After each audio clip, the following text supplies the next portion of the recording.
Educatina, el sitio de educación número 1 de Latinoamérica. En este video estudiaremos las bacterias oxidantes, tanto de azufre como de hierro. Y la capacidad de crecer quimiolitotróficamente sobre compuestos reducidos de azufre es una propiedad que poseen un grupo de proteobacterias, y se puede discernir dos clases ecológicamente amplias de bacterias. Por un lado, las que oxidan azufre,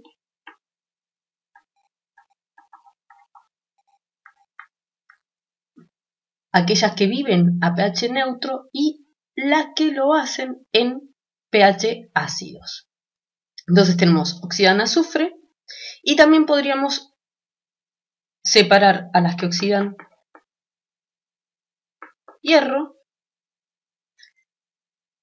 Estos serían dos grupos, o también las podemos clasificar dependiendo del pH, si viven a pH neutros o viven a pH ácido. Algunos de los acidófilos tienen también la capacidad de crecer quimiolitotróficamente utilizando el ion ferroso como donante de electrones. Es decir, que si nosotros clasificamos en organismos que oxidan hierro, van a ser aquellos que crecen en pHs ácidos, y aquellos que oxidan azufre van a ser los que viven a pH neutro. Veamos cuáles son los géneros que representan este tipo de utilización de estos elementos mencionados anteriormente. Y acá tenemos un ejemplo que es Theobacillus ferrooxidans, pero en principio vamos a hablar del género Theobacillus, que contienen diversas bacterias. Son gram negativas, como pueden ver en las fotografías, tienen forma de bacilo, morfológicamente indistinguible a la mayoría de los bacilos gram negativos típicos, y son los que mejor estudiados están porque son quimiolitotrofos del azufre. Por un lado.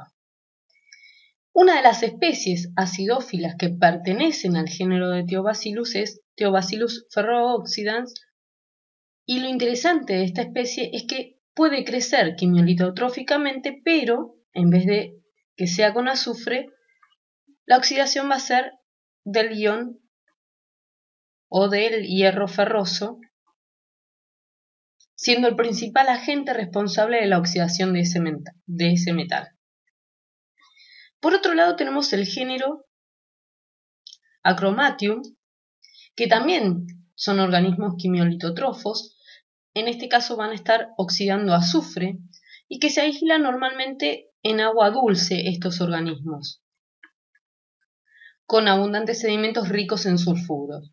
Las células Acromatium son cocos muy grandes. Fíjense el tamaño que tiene el organismo en la microfotografía.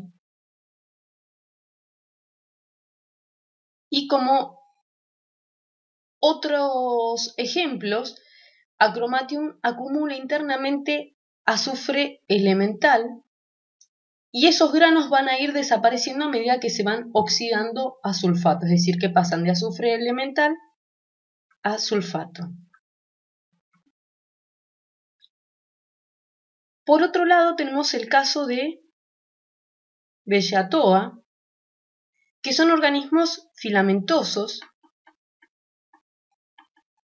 que forman largas cadenas, como ven acá en la fotografía, de células bacilares, unidas extremo con extremo, y particularmente estos organismos van a oxidar azufre, y se encuentran en la naturaleza los ejemplares de Bellatoa principalmente en hábitats ricos en sulfuro de hidrógeno como manantiales sulfurosos.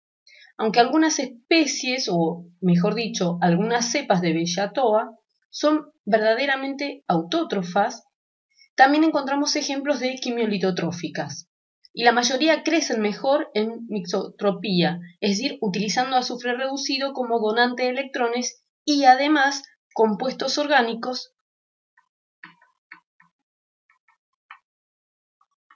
como fuente de carbono.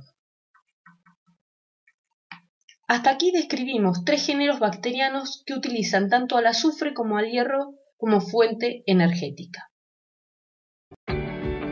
Educatina te recomienda los siguientes videos para que sigas aprendiendo.